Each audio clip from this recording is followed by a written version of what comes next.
What a great evening, and thank you all so much for being here this evening. Thanks for all the gifts that have been given to make this evening such a special night. It's my privilege on behalf of Ecumenical Ministries of Oregon to welcome you to the 40th Collins Lecture.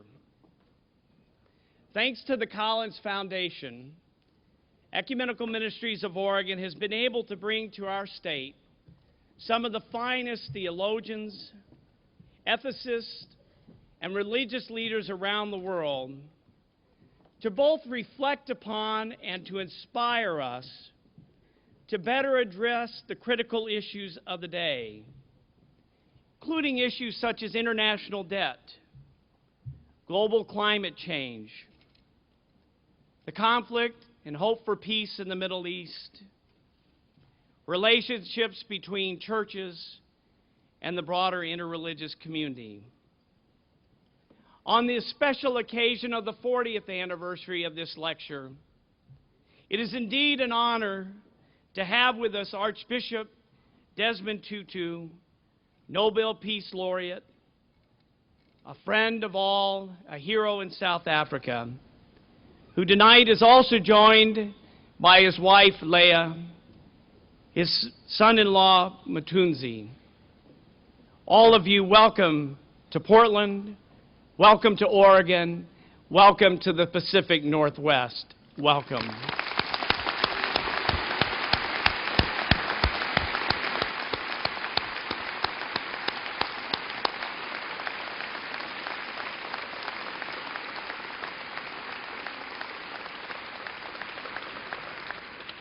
As you've already gotten a taste this evening, it indeed takes a lot of God's grace and a lot of gifts from a lot of people to make this happen.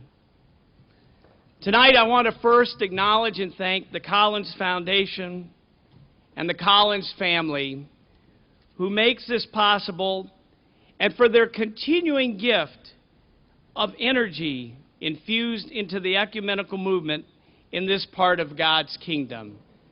To the Collins family, thank you all very much.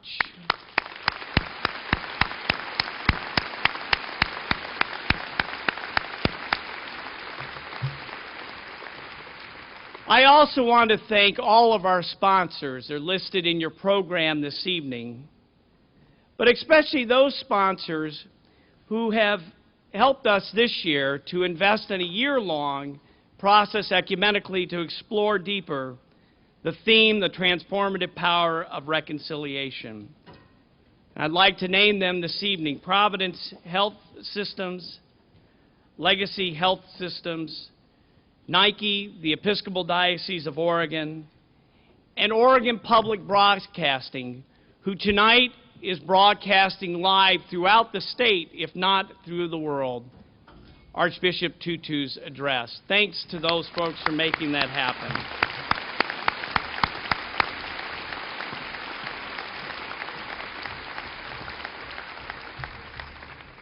Also, special thanks to all the congregations, to all the foundations and individuals, the myriad of volunteers that served on so many committees, and my staff colleagues at Ecumenical Ministries of Oregon, who have given more than 2 years of their time to make this evening possible. Again, let us acknowledge them for all their contributions for tonight.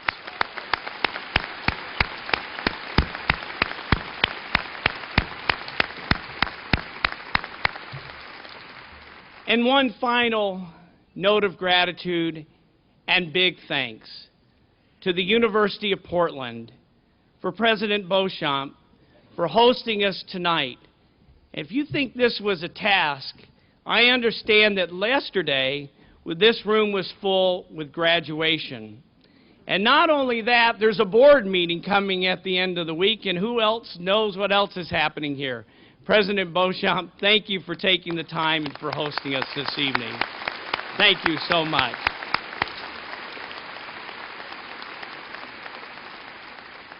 And my last act is really one of deep pleasure, which is to introduce my colleague and friend, who will give tonight's invocation and introduce Archbishop Tutu.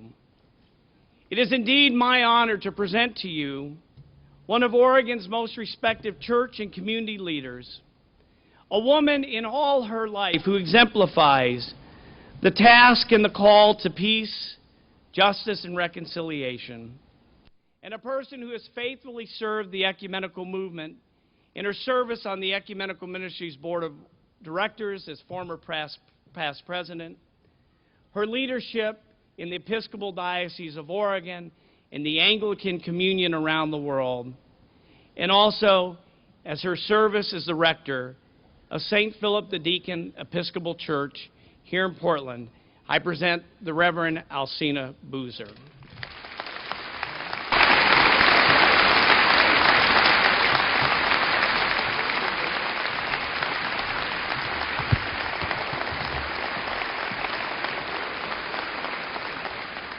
Thank you, David.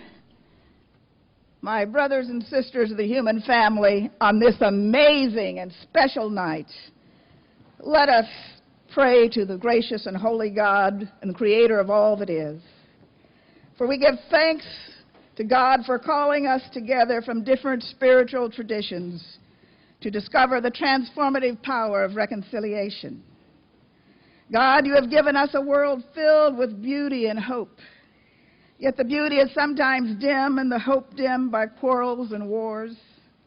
But we are not discouraged, for you have also lifted up among us mighty voices to remind us of the hope that has the capacity to overcome our divisions and the love that can transform conflict into cooperation.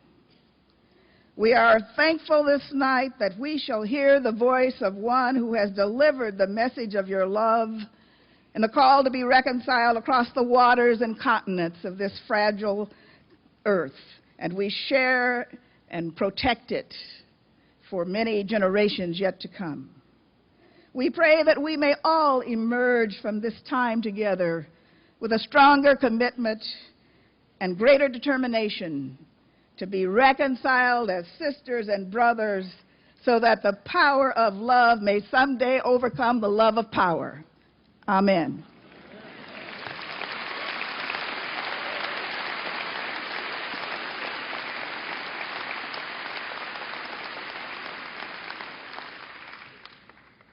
And my special greetings to all of you who have gathered from across the state and the region to hear one of the most inspirational voices of our time. Desmond Mpilo, and that means life, Tutu, was born to Zachariah and Alita Tutu on October 7th, 1931 in Klerksdorp in the Transvaal in the then Union of South Africa. At the age of 12, his family moved to Johannesburg, where his father taught school and his mother worked as a cleaner and cook at a school for the blind. It was there that he met someone who would become his mentor and his friend, the Reverend Trevor Huddleston, a white Anglican priest who worked in Sophiatown, a black slum. Early on, our speaker thought about studying to become a physician, but that goal was put aside as he realized that family finances could not realistically finance that kind of education.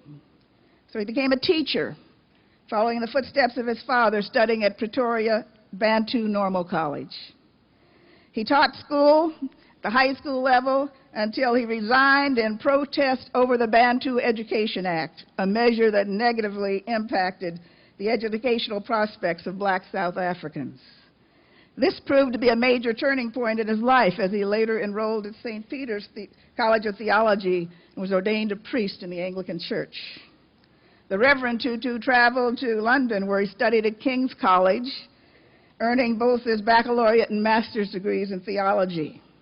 He also worked part-time on the staff at St. Albans Cathedral and then at St. Mary's Church in Surrey.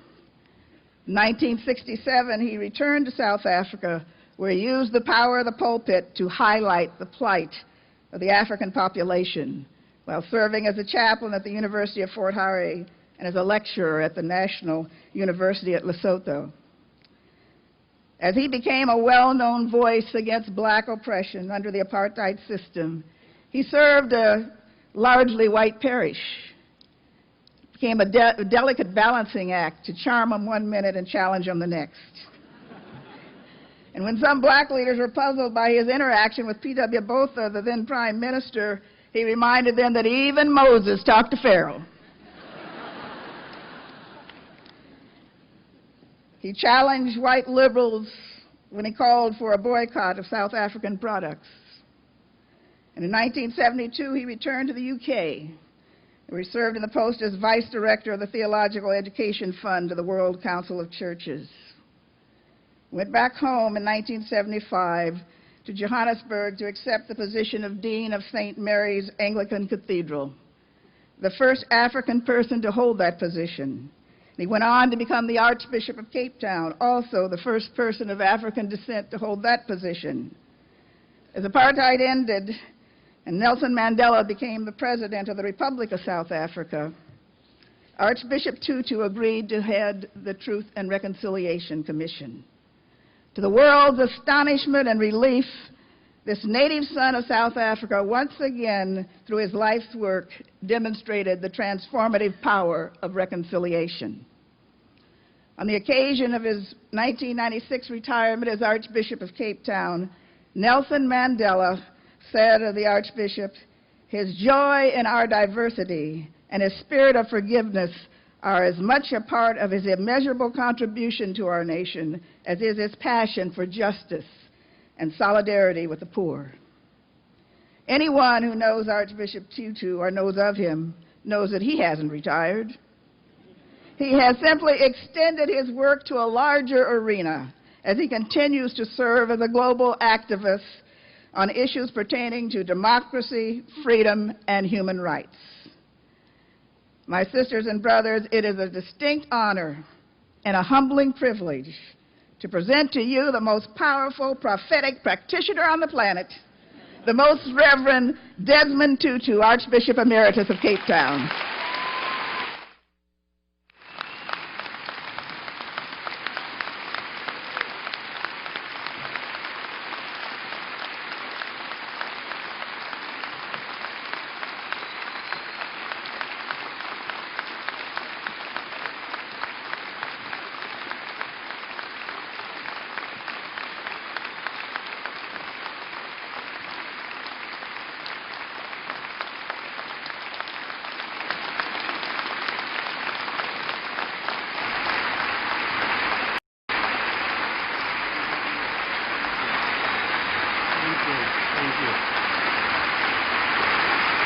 Thank you so much, very much. Thank you. Thank you.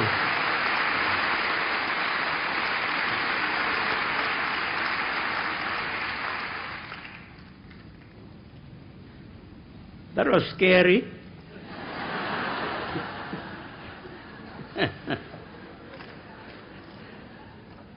Good evening.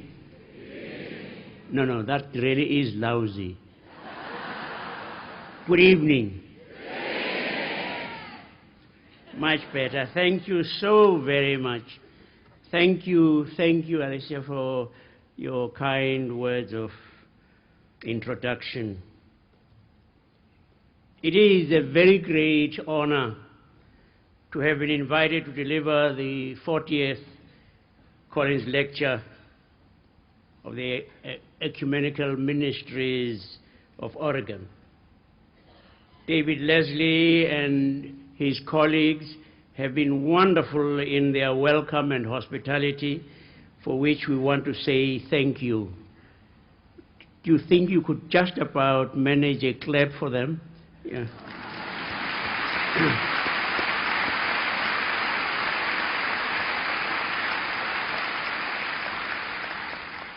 And thank you for inviting us.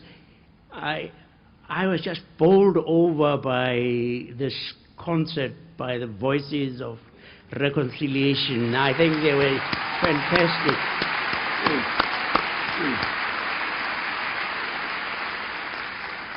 And thank you so very much for letting us come here, because it meant that we could meet up again with very dear friends of ours, Bishop Rusty and his wife Gretchen Kimsey, former Bishop of East Aragon, and their irrepressible children, Sean and Megan, and their grandchildren. And thank you too for giving us the chance to see old friends such as Ed Browning and Patty Browning.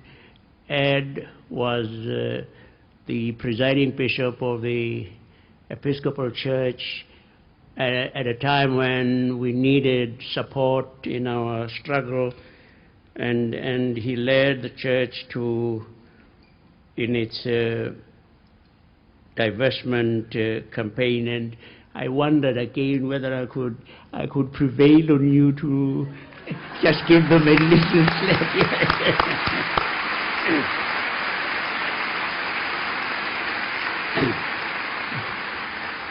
I have to be very careful about these requesting people to clap, because once I was with a bunch of students in Australia, about 2,000 of them, and I said to them, well, you know, part of our trouble is that we don't celebrate who we are. How about giving ourselves a warm hand? And they nearly took the roof off. And then I said, well, let's give God a standing ovation. Yeah! It was thunderous. And when they finished, without thinking, I said, thank you.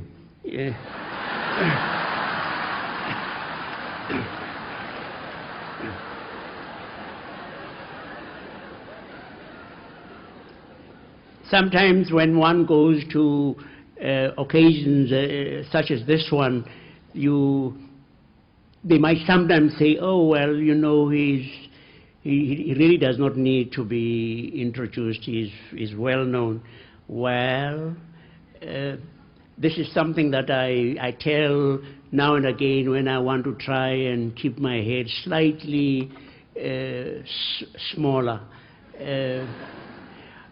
I was in San Francisco when a lady came up, and she was effusive and warm and friendly, and she said, oh, hello, Archbishop Mandela.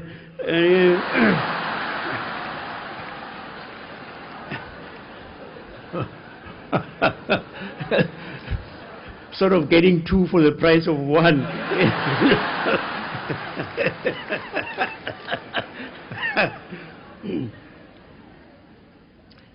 Now I know that most of you, like me, don't ever quarrel with your spouses, do you? So what I will be saying is based not on personal experience.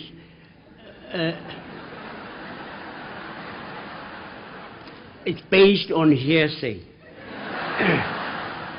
They say when a husband and wife have been quarreling, they will probably hardly be speaking to each other. The atmosphere is so thick, you could cut the tension with a knife. They are barely courteous towards each other. No. Actually, they can be quite chillingly and exaggeratedly courteous. Thank you. Yes, of course, please. Yes. And if they share a double bed and the foot of one inadvertently touches the other, they remove it as if it was scalded. I am told.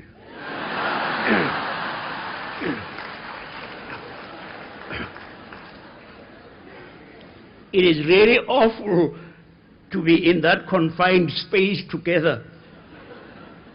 And then one of them has the courage and takes the initiative to utter those words which are probably the most difficult in any language. Honey, I'm sorry. Please forgive me. We find it difficult. They find it difficult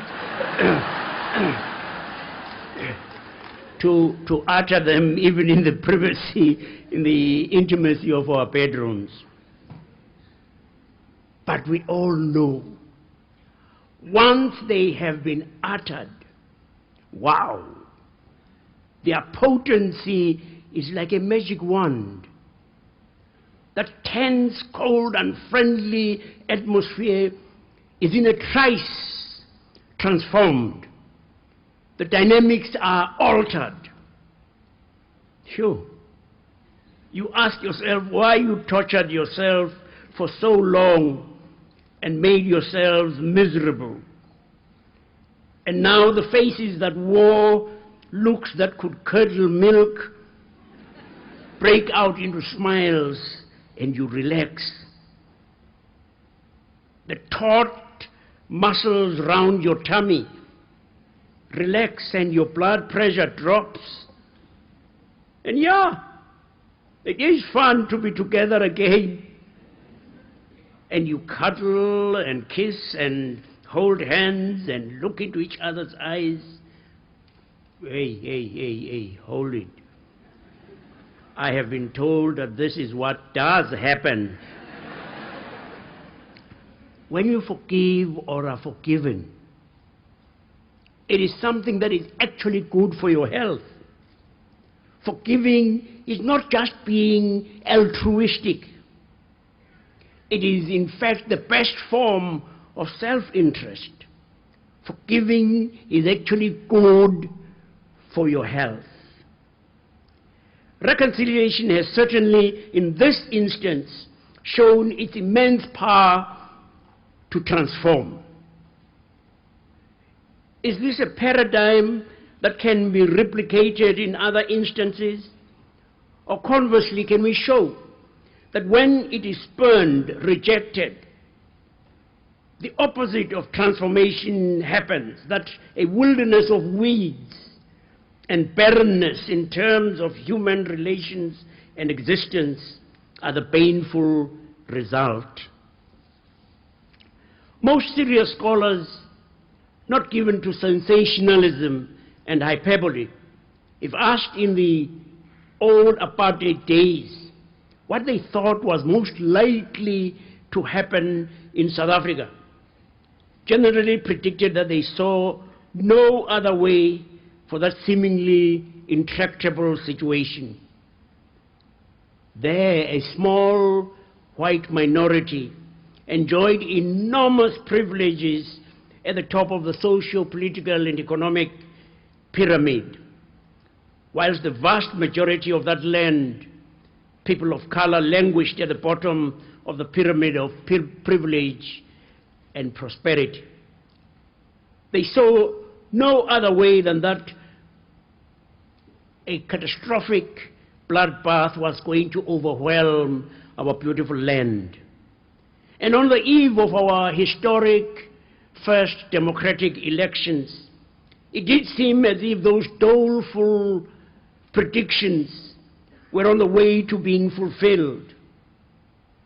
Faceless, utterly ruthless men boarded suburban trains carrying black commuters to the city and opened fire indiscriminately, killing many innocent people.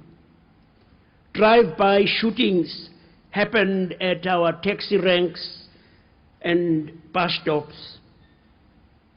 And then there was the so-called black-on-black violence between rival black political groups, stoked by a sinister third force employed by the apartheid government. And so whenever they announced the statistics for the past 24 hours, and they reported that, well, 8 or 9 or 10 people had been killed in that period, things were so bad that we would actually sigh with relief and say, oh, only 8, only 9, only 10. You probably heard the story of the man who was driving his car up a mountain road, and the car came to grief, and he was thrown clear of the car mercifully, and he managed to clutch a flimsy twig. And as he was hanging almost in mid-air with a sheer drop to the bottom with jutting rocks, he looked up and hollered, "Help! Is there anyone up there?"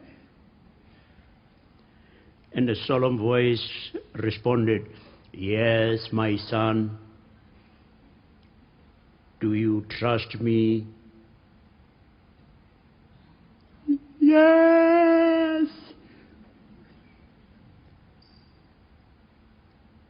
"Then let go of the twig, and I will catch you before you hit the bottom." Silence. "Help! Is there anyone else up there?" We often felt that way. Is there anyone else up there? And then we amazed the world, amazed ourselves too, when South Africans of all races stood in those long, long lines, snaking their way slowly to the polling booths. Shah. It was a magical day for us. April the 27th, 1994.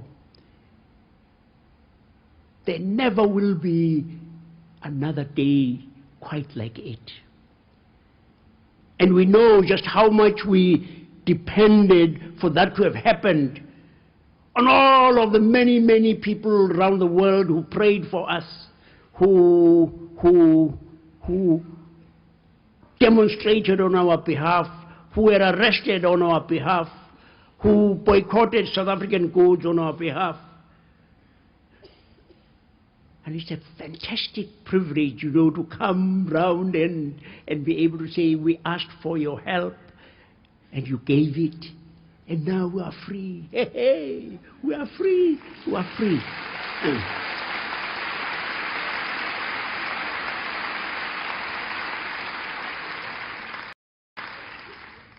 Yeah, I want to be able to say, this is one of the few occasions when you are not being presumptuous in saying, I know I speak on behalf of millions of my compatriots when I try to express what is really ineffable, inexpressible really, the deep, deep, deep thankfulness we have to all of you. Now I know that you are actually shy people, reserved, and I discovered, just quite by chance, I discovered a magic wand which when I wave over people turns them into instant South Africans. So my magic wand, and I can then say, fellow South Africans, let's give these Americans a real humdinger. Eh?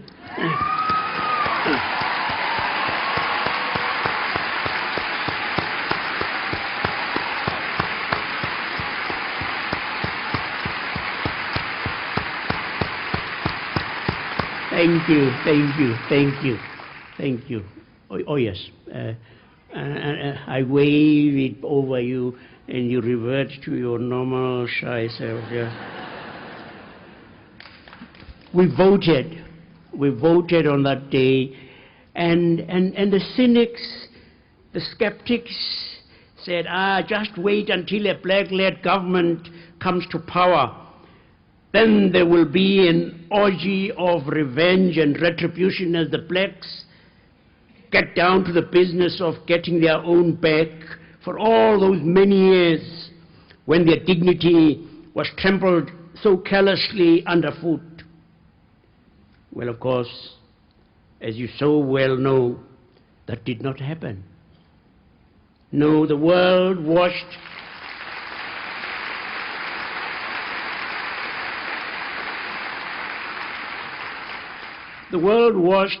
riveted as they saw the process of the Truth and Reconciliation Commission, when victims showed an incredible magnanimity, forgiving their perpetrators and quite frequently being ready to embrace them. We knew, as we sat there listening to gruesome accounts, that each of us has this extraordinary capacity for evil.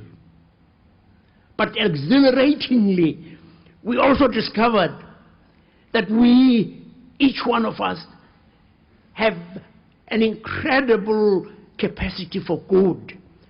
We are made for goodness, all of us. And when you saw people who had suffered grievously, who by rights ought to have been consumed by bitterness and a deep desire for revenge, doing nothing of the sort. Instead, demonstrating a remarkable generosity of spirit, a nobility that was quite amazing. And it was people of all races. And it was not just South Africans. We had an American family. Their daughter, Amybill, was stoned to death by a mob of black township kids. The ringleaders were arrested, convicted, and sentenced to long terms in prison.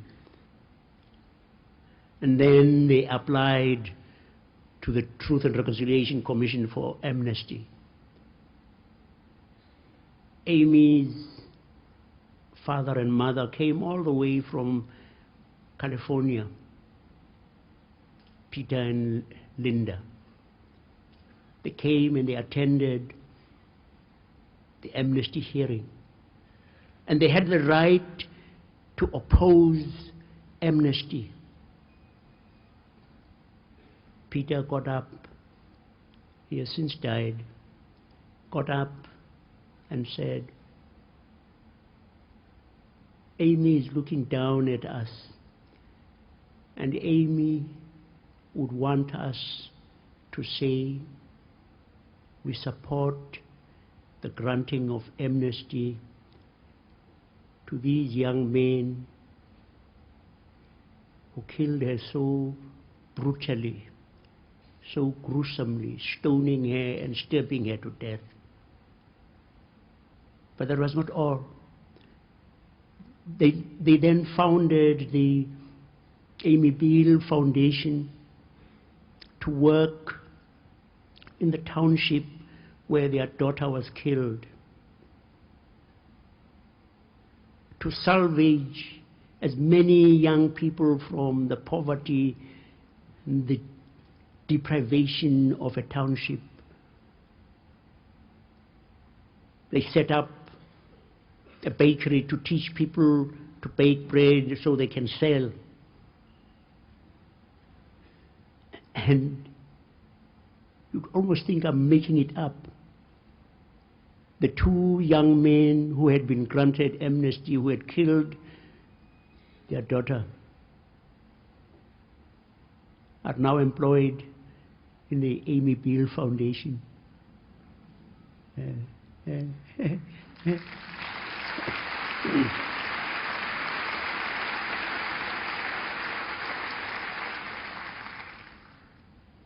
Now, was that transformation, or was it that we could now have a government of national unity made up of the victorious African National Congress, overwhelmingly black, but then also made up of the old apartheid upholders. One of the two deputy presidents to Nelson Mandela being Mr. F.W. de Klerk, the last white president of apartheid South Africa. Fantastic, fantastic. I mean, you have to keep pinching yourself and say, no, man. Somebody looking at what was happening he said to his wife, "Darling, I like this dream. Please don't wake me up." Where previously residential areas were segregated according to race, as Archbishop of Cape Town, our official residence was in a white area. It was an offense for me and my family to go and live in our official residence. I told the government, I am the Archbishop of Cape Town. My official residence is over there. I'm not asking for your permission. I'm telling you that is where we're going to live.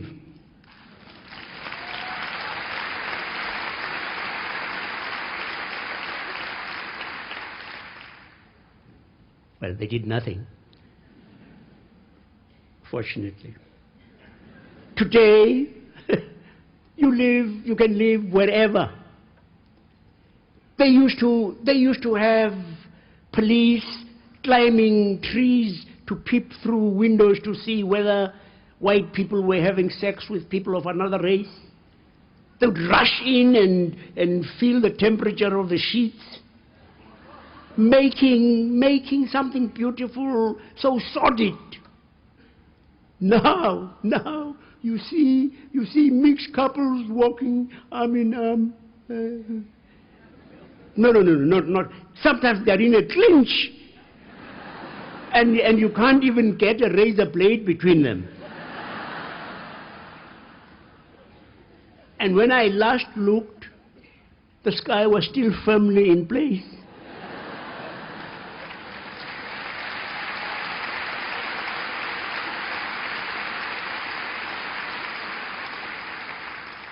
Our children can now go to any school.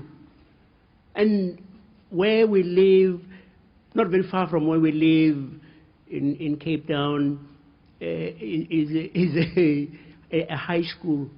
And really, for us who have been where we have been, it still is an amazing sight. I drive past the school, and often I will stop just to watch those kids, representative of the demography of South Africa, playing. Indians, so-called colored, black, white.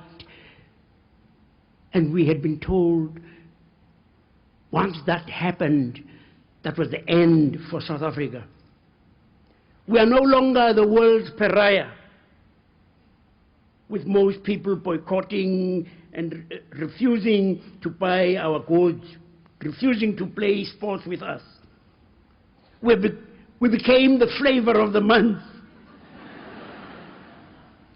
We have a polyglot national anthem in 4 languages,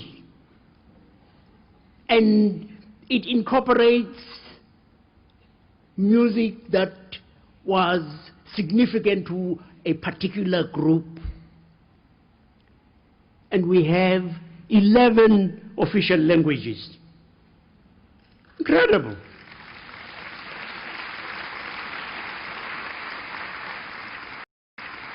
We do have many problems, of course.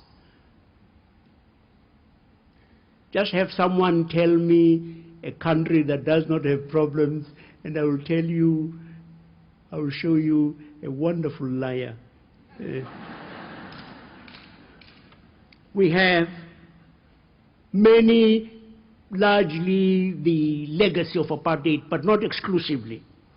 We have the highest incidence of HIV and AIDS in the world. We have a high crime rate. We have an over 20% unemployment rate. We have widespread and unacceptable poverty and hunger, with far too many of our people living in shacks. But when you think of where we come from, it is nothing short of a miracle that we still enjoy the stability that we in fact do. Sometimes you see banner headlines, vicious race riots, and you might just say, I expect that must be South Africa. And then you discover, no, it's not South Africa. Those vicious race riots are happening in Manchester, England.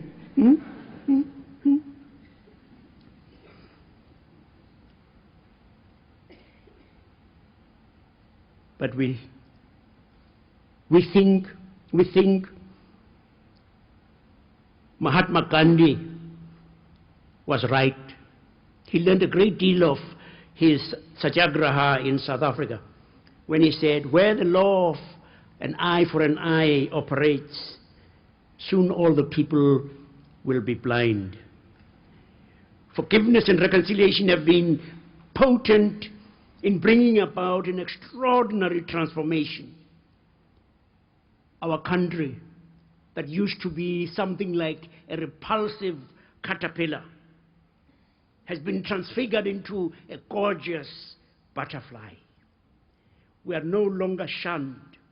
We hosted the World Rugby Cup in 1995, and we won it.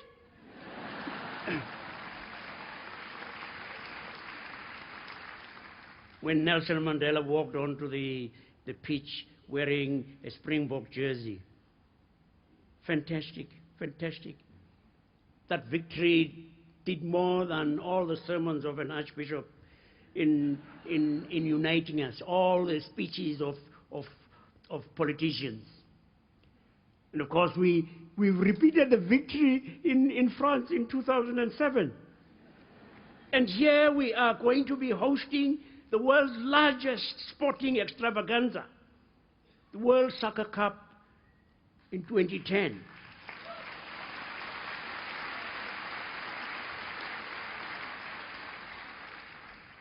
And we have the world's most admired, no, most revered statesperson in Nelson Mandela, a universal icon of magnanimity.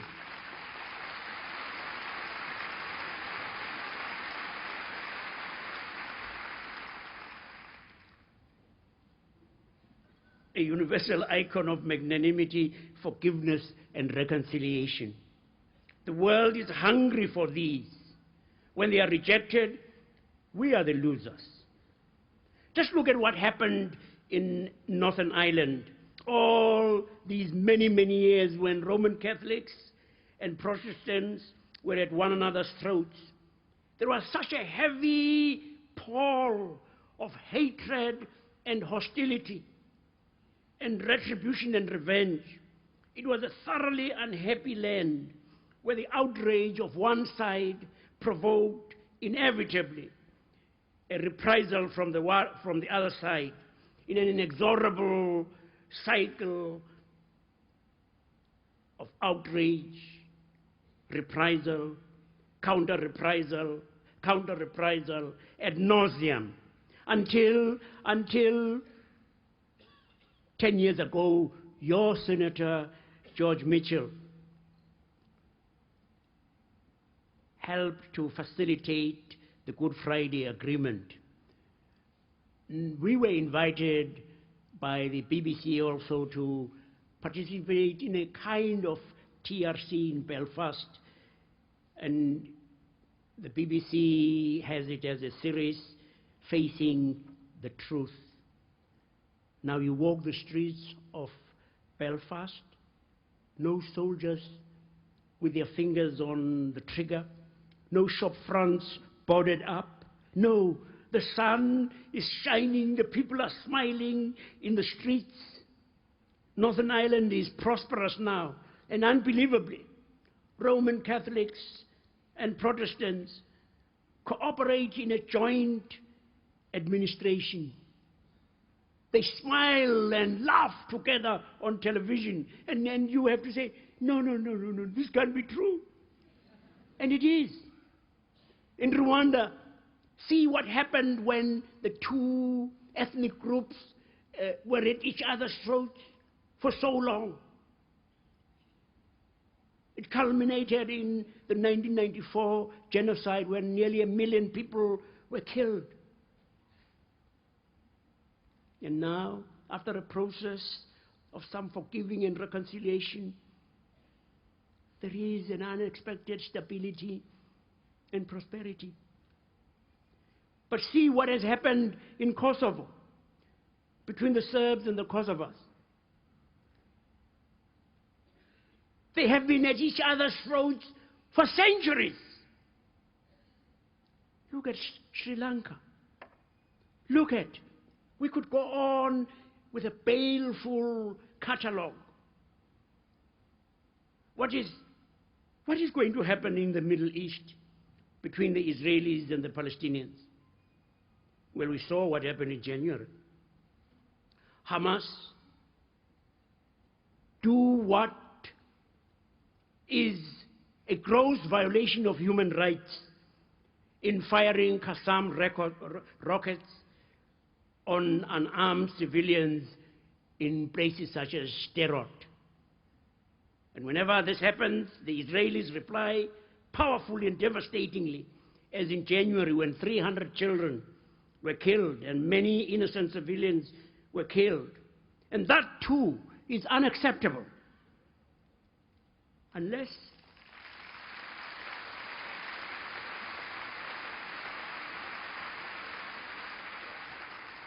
they sit down one day and talk real forgiveness and aim for true reconciliation, we will just have an escalation of a distressing eye for an eye, but no peace, no security.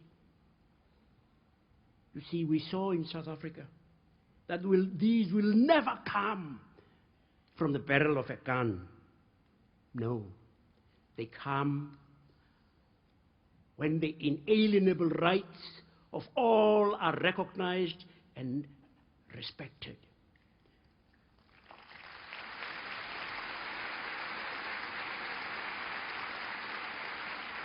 Not when people are made to feel insecure, as in Sderot, in the southern part of Israel, and others are humiliated and treated as the Palestinians are. One day it will happen, and they will ask themselves, why were we so stupid for so long? Why? Why? In the land of the Prince of Peace, this ought to be one that shows the world how people of different religions, faiths, ethnicities can cohere as communities side by side. Let me finish. Dear friends, we used to be thoroughly annoyed by all those know-alls who would come to South Africa and then pontificate, in the Roman Catholic,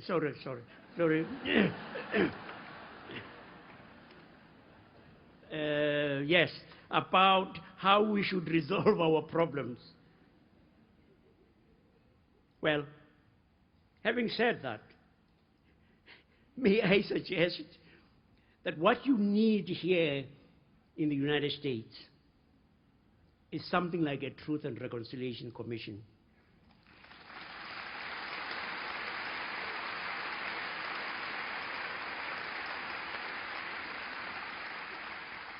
You see, the Native Americans, African Americans, have a pain in the pit of their tummy. sometimes, as you know, a very insignificant thing provokes a response that is disproportionate. The race riots here often happen with something that shouldn't have caused such an upheaval.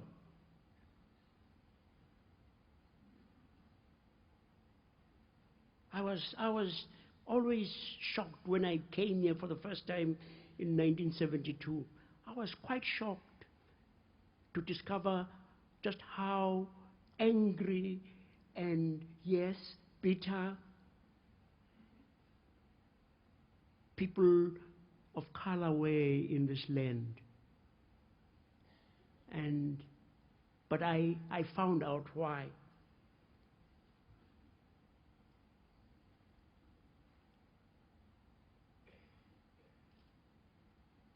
Maybe if you can have a forum, a safe space where people can tell their story, perhaps they will be able to exorcise that demon sitting in the pit of their tum-tum, telling their story, not so that someone else might then seek to pick holes in it.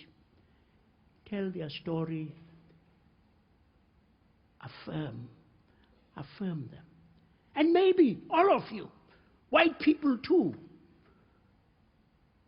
say the things that you have always wanted to say. Talk to each other. Talk to each other. And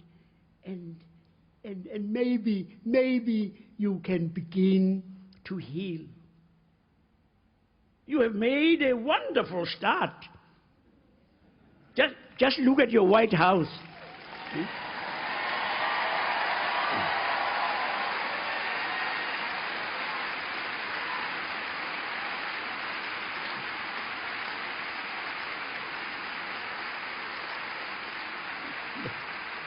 Let me say one thing.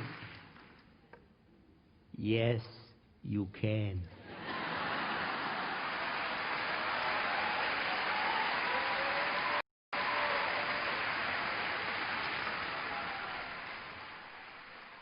And at this time, will the panelists please come forward as well?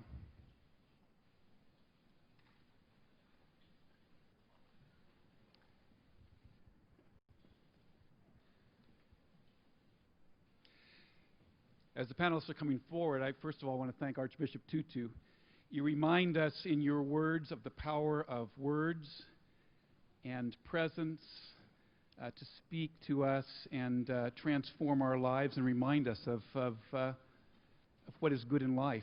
So thank you again for your words.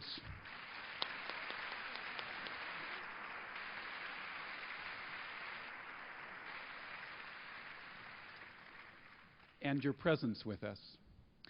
Those of you who are here for the Collins Lectures in the audience, first of all, thank you for coming. We're going to do something a little bit different this evening because there are so many of us here. So this is called a moderated conversation. And there are 3 panelists plus myself, and we are going to ask some questions to delve in more deeply to your thought and your wisdom, and to deal with different issues of our day. And so in doing that, each of us will speak. Our panelists will introduce themselves to you and ask a question, and I have the privilege of asking the first one. And as you spoke, what I would like to ask you first is, many of us come from different religious backgrounds and are people of faith who have gathered here tonight to hear you. I'd like you to address those of us, especially in the Christian community, but for all faiths, because we aren't always, even if we're interested in ecumenism and dialogue among ourselves, we are not always good with each other, nor are we always good as witnesses in the larger world.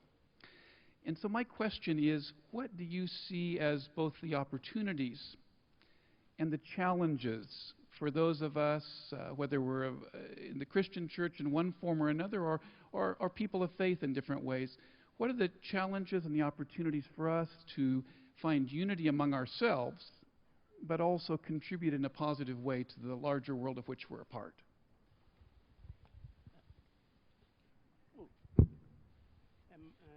Hello? No. Thank you very much. It is, I think, many times a great sadness that, and I think especially we Christians somehow reckon we have a corner on the God market. Many Christians get very upset when you tell them, actually, you know, God is not a Christian.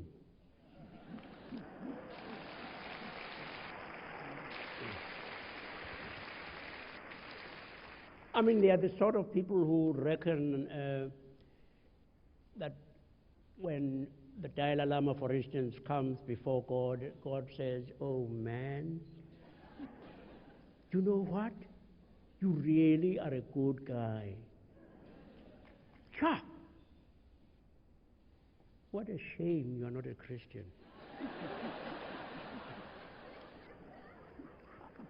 I mean, I have to tell you that I have myself not met anyone quite as holy as the Dalai Lama.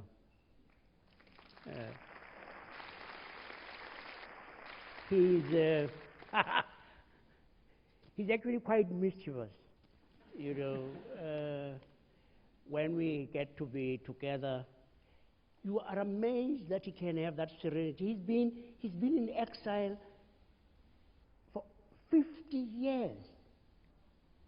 He ought to be consumed by now by a deep hatred of the Chinese. And he's nothing of the sort. He's as mischievous as a schoolboy. I mean, I've said, I mean, no, really, I'm not jealous, but I came to be with him in Seattle a year or so ago, and 60,000 people were in the stadium.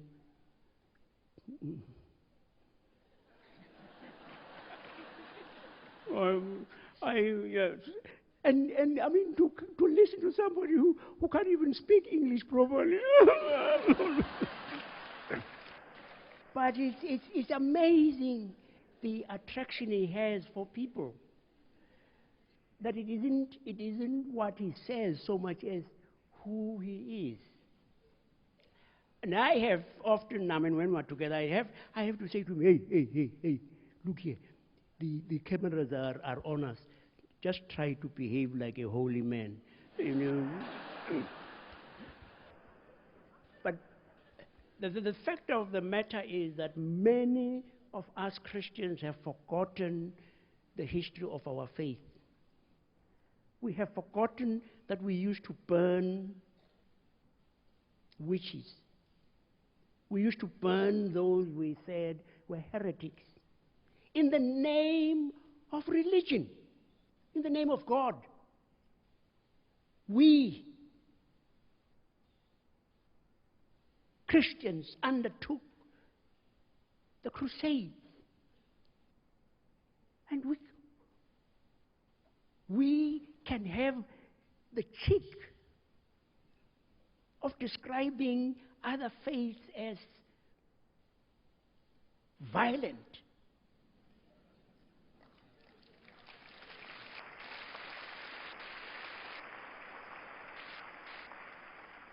We, who were responsible for the Holocaust, Christians, not pagans.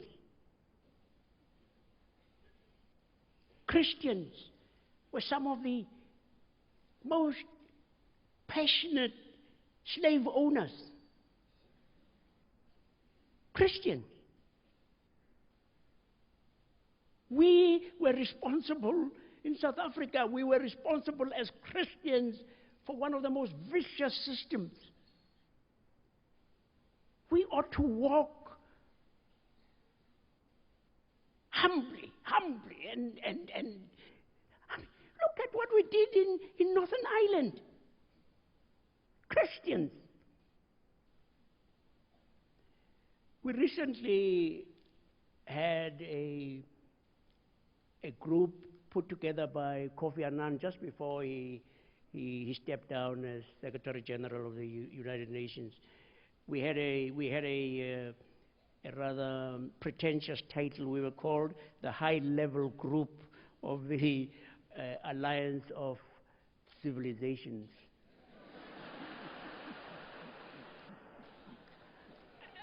And we were an extraordinarily diverse group. We had Sheikh Khatami, the former president of Iran. We had Jewish rabbis. The whole bang shoot. And you know, we produced a unanimous report which was presented to Kofi Annan in Istanbul. And one of the things we said is there is no faith that we know that teaches that it is good to kill others. All the faiths that we know command compassion, gentleness, holiness, goodness. And so Kofi summed this up and said, the problem is not the faith. The problem is the faithful.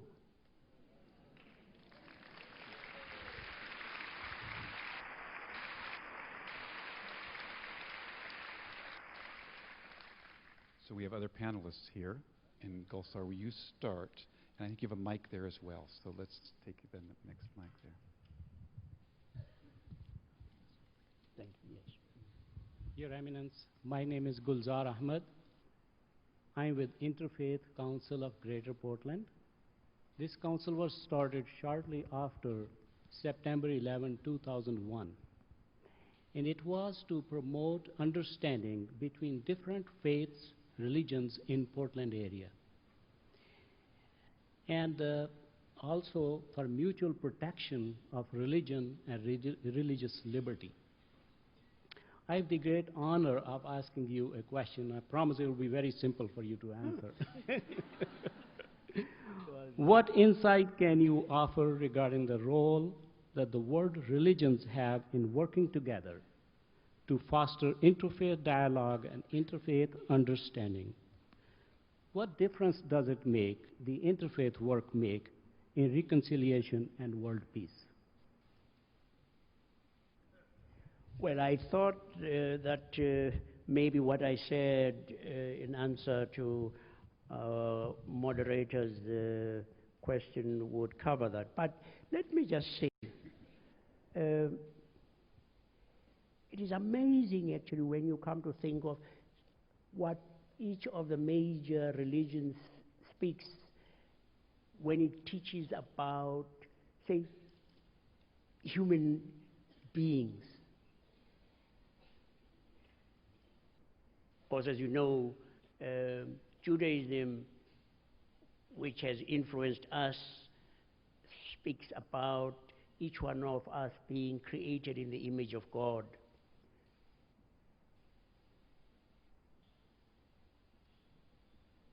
And we don't, I mean, that should shake us. That should shake each one of us to know that, hey, I am a stand-in for God.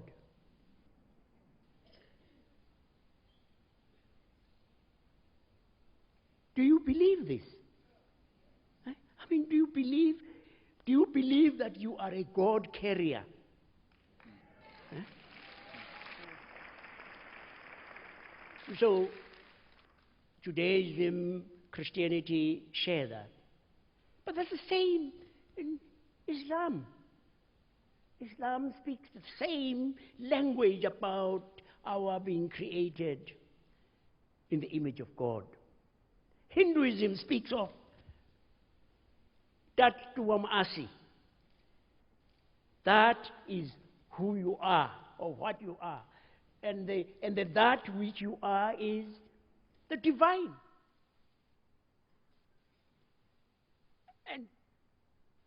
And what do they teach? Almost all of them teach about gentleness and compassion and caring for the other. Caring for the other as you care for yourself. And each of these speaks about the time of the end. The time of the end as being a time of our reunification with the divine. Now, we Christians say that we will forever enjoy God. But because we understand God as a Trinity, eternally distinct but inseparable. So we as Christians believe that you will forever be recognizably you. And you know what they say is going to happen in heaven. It's wonderful, really wonderful.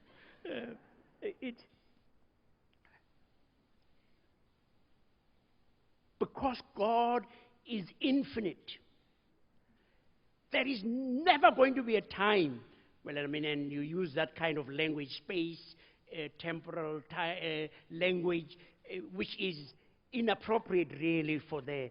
But yes, there won't be ever when you say, God, now I comprehend you. Never. Never. Someone said, what will be happening is you will look and say, look at how beautiful God is. I see, and you want to, and you say, have you seen what God is like? And you say, have you seen what God is like? That you'll be sharing, because the greatest thing about it is actually that you will, in fact, be sharing. You remember that story of the guy who was given a tour of hell and heaven? He got to hell, and he saw in hell a huge table groaning with food. But the people sitting around the table were scrawny and lean and miserable looking because they were given long-handled spoons, you know, and they were digging and they can't reach the food. And he was taken to heaven, and he saw the same scene, groaning with food, and they were sitting round this table, but they were looking so smiling because they said, "Come," and feed the guy opposite you, and the guy opposite you feeds you.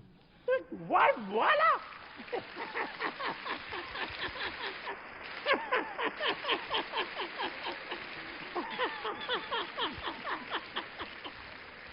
So yes. Thank you. Yes.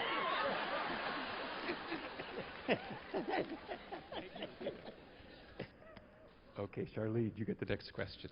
And please introduce yourself and then ask the question. Charlene Addie McGee, immigrant from Monrovia, Liberia, community leader and vice president of the African Women's Coalition.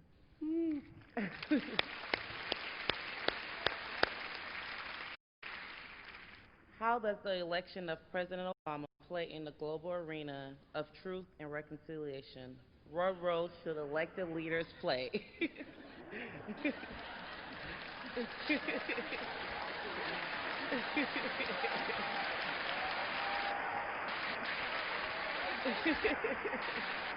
I think you have your answer.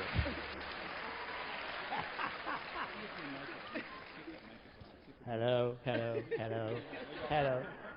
Yes, now I'm different from them.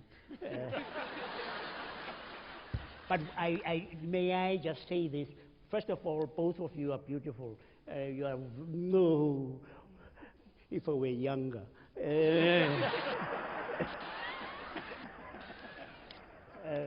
But I did want to say, Liberia is fantastic. It has given us the first woman to be head of state in Africa.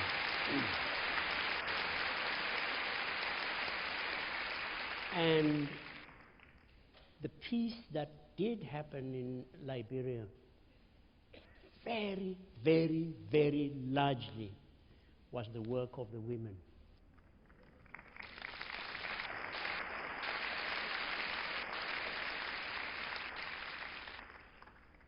We watched November the 4th.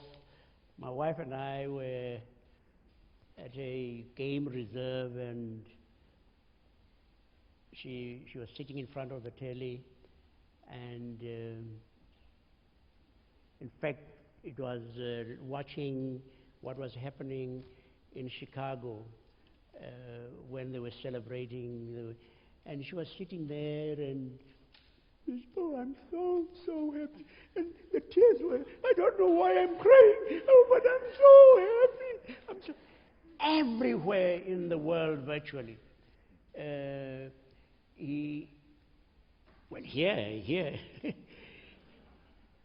you are no longer Canadians, are you? I mean, here.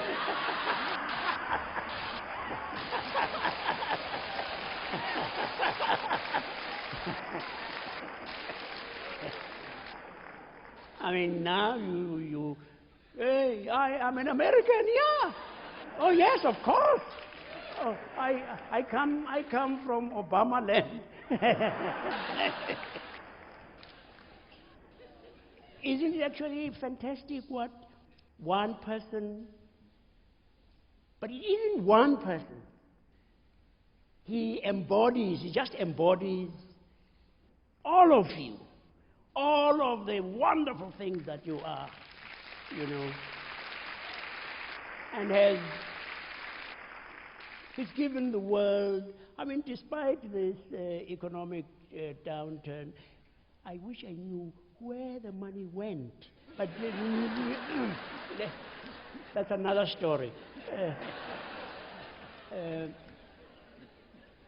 People feel good. I mean, he is, yes. I mean, he's given you your Mandela moment. I mean, he is something like that man at home, shuffling along and yeah. And yeah, I mean, he's done some of the things some of us suggested. I don't mean that he did it because we suggested it. But we said, for goodness sake, one of the first things he should do is to shut down that abomination, Guantanamo Bay.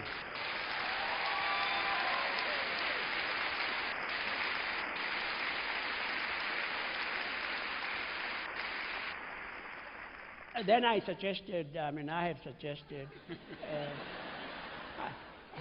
I've suggested, Mr. President, the invasion of Iraq was immoral.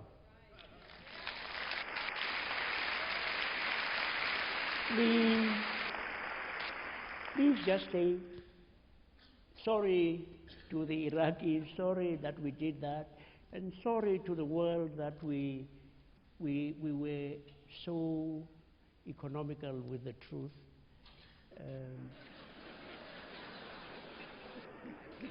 And yes. You know what? You are actually incredible people. You really are. You are some of the most generous human beings we've ever come across. And I can't for the life of me understand why you don't want to export your generosities. Not bombs. Why don't you drop bread instead of bombs?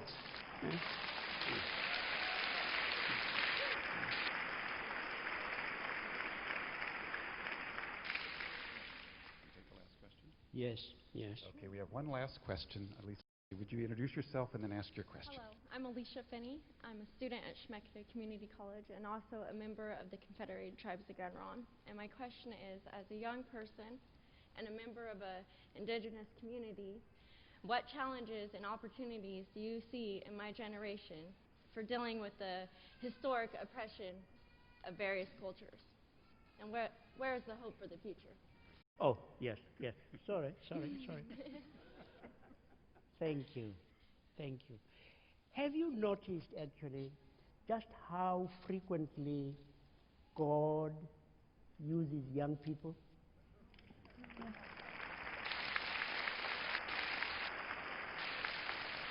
You have Joseph, you have David, you have Jeremiah, you have Mary. I mean, can you imagine? Knock, who's there?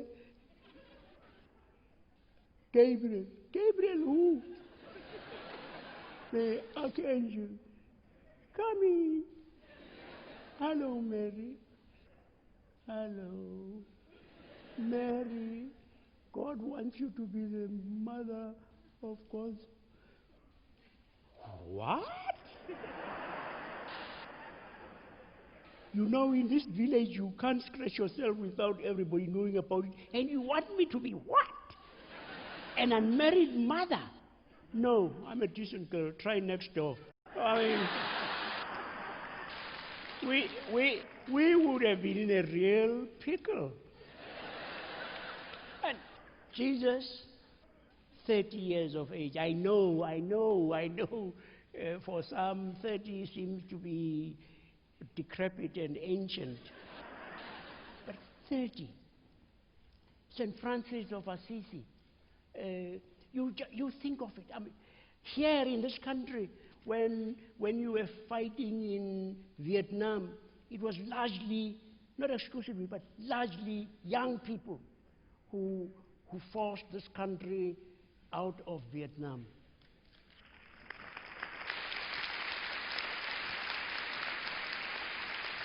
When we were struggling against apartheid, and I used to come round calling for divestment, it was largely students in colleges and universities, not exclusively, but largely, who were fantastic.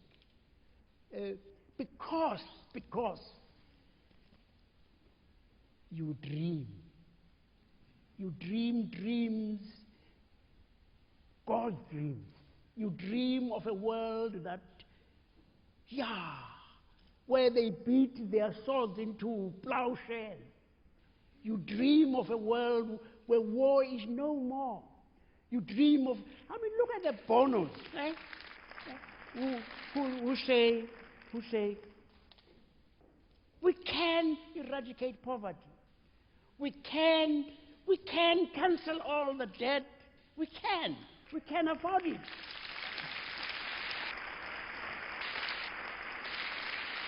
So, dream. Don't allow yourself to be infected by the cynicisms of us oldies. Dream, yes.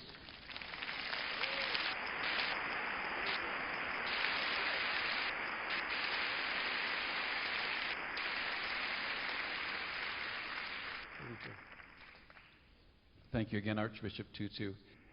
And I want to, before we close, we have one presentation to do at the end, but I want to thank our panelists first of all. I think we should give them a round of applause for being here as well.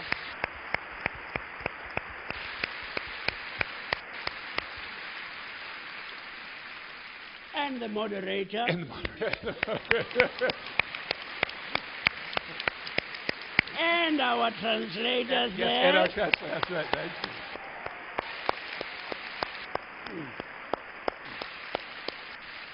And while Archbishop Tutu has started the thank yous, I think we should again thank the musicians this evening.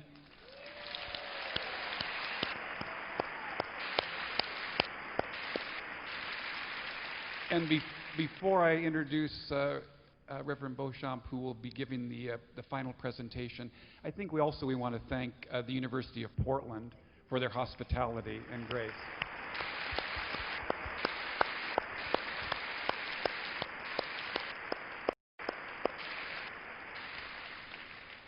Now, Archbishop Tutu, I need to make our way to the podium. This time I'd like to introduce to you Reverend E. William Beauchamp, who is the president of University of Portland and is here to do a special honor and presentation to Archbishop Tutu.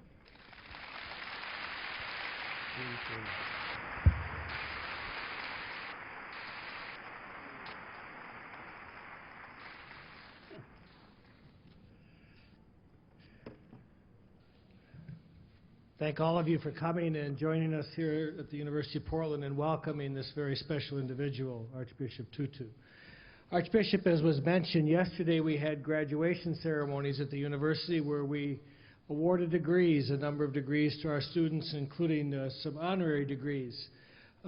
People thought it finished yesterday, but it didn't. We extended our graduation ceremony actually till tonight because we have one other honor to bestow.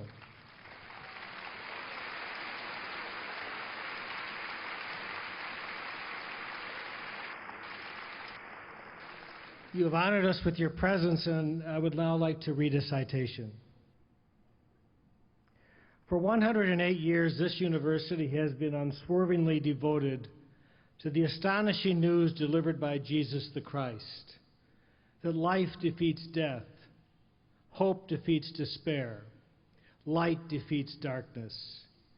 And for 2,000 years, men and women of faith and courage and grace and vision have sung that news, celebrated it, carried it to the ends of the earth, so that every living being may be held in the love of the Lord, the love that surpasses all understanding.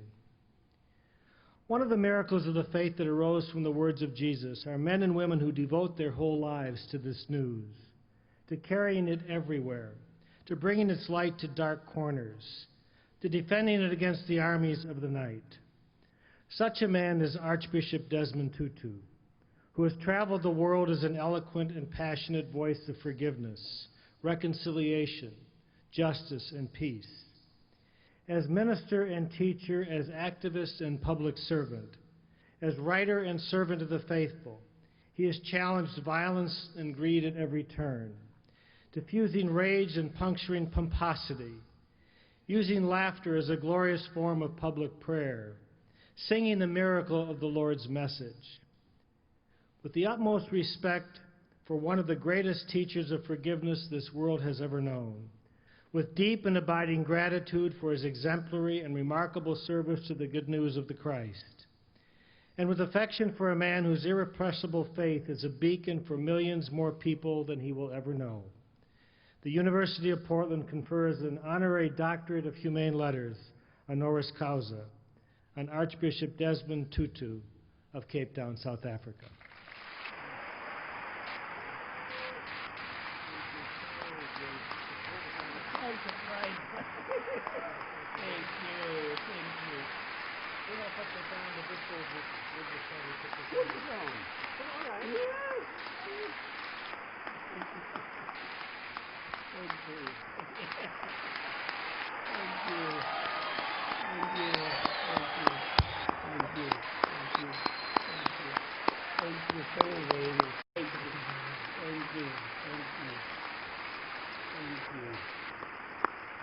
This is the citation. And now, Archbishop, if you could give us your blessing and send us on your way. Thank on you. our way. Thank you so very much. I am a proud member of this great institution now.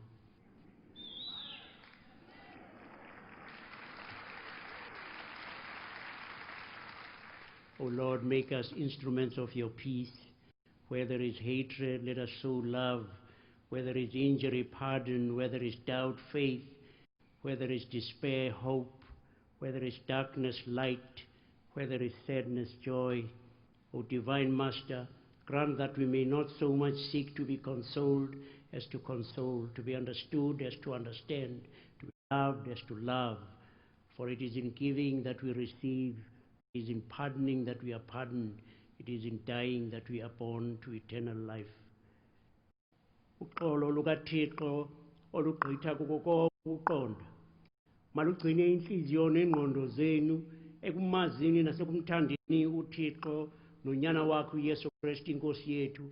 Ithi intsikelelo kaThixo usomandla uyise unyana nomoya oyingcwele ibe nani ihlale nani khona phakade. Amen. Amen. Amen. Amen. Amen. Alleluia. Amen. Alleluia. Amen. Alleluia.